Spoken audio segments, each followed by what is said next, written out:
दुनिया में दो तरह के लोग होते हैं। एक जो हालातों के आगे घुटने टेक देते हैं और दूसरा जो हालातों को बदलने की हिम्मत रखते हैं। भीख मांगना आसान है, लेकिन उससे सिर्फ पेट भरता है, आत्मसम्मान नहीं। मेहनत करना मुश्किल जरूर है, लेकिन उससे न सिर्फ खुद का जीवन सुधरता है, बल्कि आने वाली पीढ़ियों के लिए भी एक मिसाल कायम होती है। यह कहानी है एक ऐसे इंसान की जिसने गरीबी और मजबूरी को अपनी तकदीर नहीं बनने दिया, बल्कि अपने पसीने की कमाई से अपनी पहचान बनाई। जिसने यह साबित किया कि भीख मांगने से कहीं बेहतर है मेहनत करके कमाना, क्योंकि मेहनत ही असली दौलत होती है। बहुत समय पहले की बात है, जब शहरों की रौनक इतनी तेज नहीं थी और गांवों की गलियों में मिट्टी की खुशबू फैली रहती थी। एक छोटे से गांव के कोने में पुराने पीपल के पेड़ के नीचे 10 साल का एक दुबला पतला लड़का बैठा था। मैले कुचैले कपड़े, सूखे होंठ और उदास आंखें उसके हालात बयां कर रहे थे। उसका नाम था रवि। रवि का जन्म एक गरीब परिवार में हुआ था। उसके माता पिता मजदूरी करके मुश्किल से 2 वक्त की रोटी का इंतजाम कर पाते थे, मगर एक भयानक भूकंप ने उसकी पूरी दुनिया उजाड़ दी। रात के समय जब पूरा गांव गहरी नींद में था, तभी जमीन जोर जोर से हिलने लगी। लोग चीखते चिल्लाते अपने घरों से बाहर भागे, लेकिन रवि का परिवार उतनी जल्दी बाहर नहीं निकल पाया। कुछ ही सेकंड में उनका कच्चा मकान धराशायी हो गया, धूल का गुबार छा गया, हर तरफ चीख पुकार मच गई। जब भूकंप का कंपन थमा और लोग मलबे हटाने लगे, तब तक बहुत देर हो चुकी थी। रवि के माता पिता उस हादसे में हमेशा के लिए खो गए। जब सुबह हुई तो रवि के पास न घर था, न माँ बाप, न कोई सहारा। गांव वालों ने कुछ दिन उसे सहारा दिया, मगर धीरे धीरे सबने मुंह मोड़ लिया। किसी ने कहा अनाथ बच्चों का कोई भविष्य नहीं होता, तो किसी ने ताना मारा ये भीख मांगकर ही जिएगा। लेकिन रवि ने ठान लिया कि वह अपनी तकदीर खुद लिखेगा। कुछ उम्मीद लेकर वह गांव से शहर की ओर निकल पड़ा, मगर हकीकत बहुत सख्त थी। भीड़ भरी सड़कों पर कोई उसकी भूख और दर्द नहीं देख रहा था। कई दिनों तक उसने इधर उधर भटक कर भीख मांगी, लेकिन उसका मन बेचैन था। उसे यह जिंदगी पसंद नहीं थी। एक रात जब वह फुटपाथ पर बैठा था, तभी एक अधेड़ उम्र के आदमी ने उसे देखा।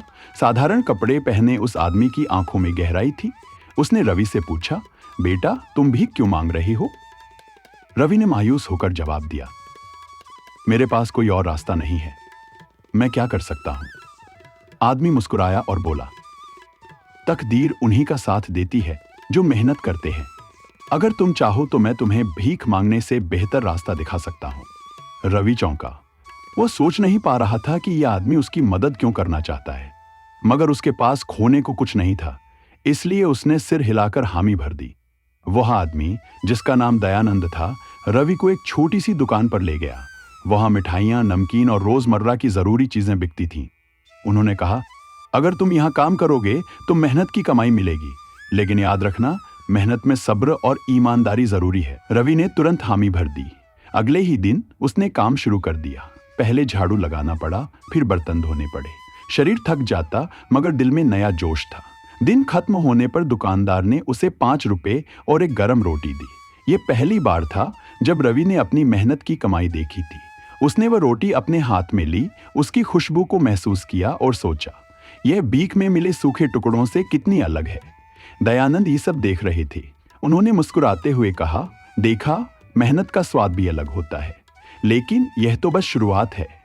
रवि ने दुकान पर काम जारी रखा, लेकिन जल्दी ही उसे समझ आया कि सिर्फ झाड़ू लगाने और बर्तन धोने से उसकी जिंदगी नहीं बदलेगी। वह और सीखना चाहता था। एक दिन उसने दयानंद से पूछा, क्या मैं कुछ और सीख सकता हूं?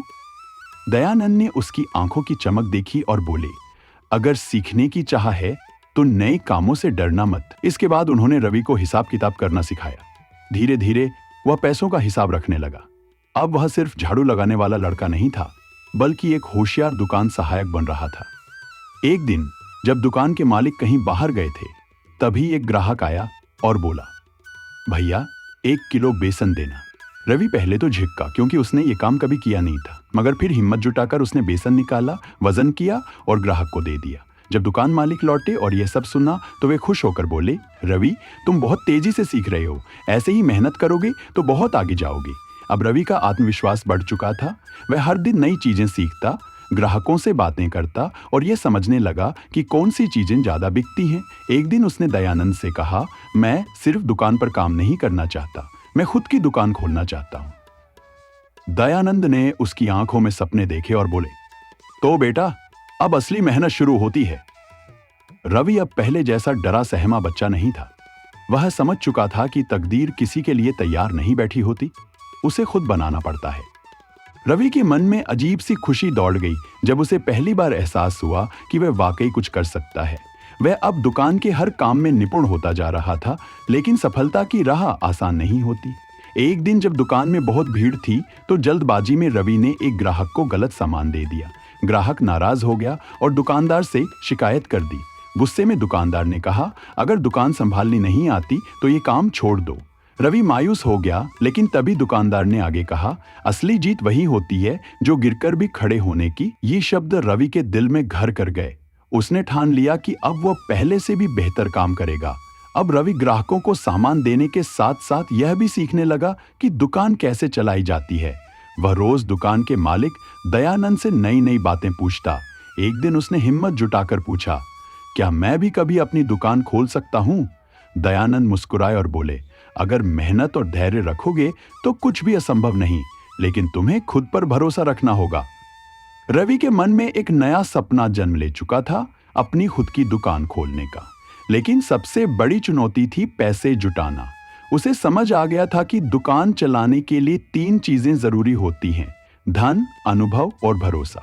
धन उसके पास नहीं था, लेकिन अनुभव और भरोसा उसने कड़ी मेहनत से अर्जित कर लिया था। दयानंद ने उसे एक ठेले वाले से मिलवाया जो शहर में सब्जी बेचता था। रवि ने फैसला किया कि वह दुकान के काम के साथ साथ सुबह और शाम सब्जी बेचकर पैसे बचाएगा। उसकी दिनचर्या और भी कठिन हो गई थी। सुबह सुबह ठेला लगाना, दिन में दुकान पर काम करना और फिर शाम को फिर से सब्जी बेचना। कई बार उसके पैर दर्द से थक जाते, लेकिन जब वह रात को अपनी मेहनत की कमाई देखता तो उसकी आंखों में चमक आ जाती। धीरे धीरे उसने पैसे इकट्ठे करने शुरू कर दिए। वह हर सिक्के को संभाल कर रखता और बेवजह खर्च नहीं करता। उसे अब एहसास हो गया था कि पैसा कमाना आसान नहीं होता, लेकिन सही तरीके से कमाया जाए तो यह जीवन बदल सकता है। जब उसने इतना धन इकट्ठा कर लिया कि एक छोटा सा ठेला खरीद सके, तो उसने दयानंद से इजाजत ली और अपनी चाय और नाश्ते की दुकान शुरू कर दी। पहले दिन जब उसने अपनी पहली चाय बेची तो उसकी आंखों में आंसू आ गए। यह सिर्फ चाय नहीं थी, बल्कि उसकी मेहनत और संघर्ष का फल था। उसने ग्राहकों को अच्छी सेवा देने का फैसला किया और हमेशा ईमानदारी से काम किया। धीरे धीरे उसकी चाय मशहूर होने लगी और लोग उसे जानने लगे। एक दिन दयानंद उसकी दुकान पर आए और बोले, देखो बेटा, आज तुम जहां हो वहां अपनी मेहनत की वजह से हो। मुझे गर्व है तुम पर। रवि ने भावुक होकर कहा, जो कुछ मैंने सीखा वह आपकी वजह से ही है। आपने मुझे जो सिखाया वही मेरी तकदीर बदलने की सबसे बड़ी वजह बनी। अब रवि सिर्फ खुद ही नहीं बल्कि और गरीब बच्चों को भी काम सिखाने लगा। उसने उन्हें समझाया कि मेहनत का कोई विकल्प नहीं है। धीरे धीरे उसकी चाय की दुकान एक छोटे से होटल में बदल गई। अब उसके पास अपना खुद का मकान था, अच्छी जिंदगी थी और सबसे बड़ी बात, खुद पर विश्वास था। एक दिन जब वह अपनी होटल के सामने बैठा था तो उसने वही पुराना फुटपाथ देखा जहां वो कभी भीख मांगा करता था। उसकी आंखों में आंसू आ गए, लेकिन ये आंसू तकलीफ के नहीं बल्कि संतोष के थे। अब वह जीता जागता उदाहरण बन चुका था कि तकदीर उनका ही साथ देती है जो खुद अपनी तकदीर बदलने की कोशिश करते हैं। दोस्तों, तकदीर सिर्फ इंतजार करने से नहीं बदलती, बल्कि मेहनत और ईमानदारी से किए गए प्रयासों से बदलती है। रवि की तरह अगर हम खुद पर विश्वास रखें, धैर्य के साथ मेहनत करें और कभी हार न माने, तो जिंदगी हमें सफलता का स्वाद जरूर चखाएगी। भीख मांगने से अच्छा है कि कोई भी छोटा काम शुरू किया जाए, क्योंकि सच्ची सफलता वही होती है जो अपने दम पर हासिल की जाए। रवि की कहानी हमें सिखाती है कि संघर्ष हमें तोड़ता नहीं बल्कि मजबूत बनाता है। मेहनत से मिली कमाई का स्वाद कभी फीका नहीं पड़ता। जब तक हिम्मत और सीखने की चाह बाकी है, तब तक कोई भी अपनी तकदीर बदल सकता है, क्योंकि भीख से पेट भरता है मगर मेहनत से जिंदगी समृद्धि है। अगर आपको यह कहानी पसंद आई हो और ऐसी ही प्रेरणादायक कहानियां सुनना चाहते हैं तो हमारे YouTube चैनल को सब्सक्राइब करें।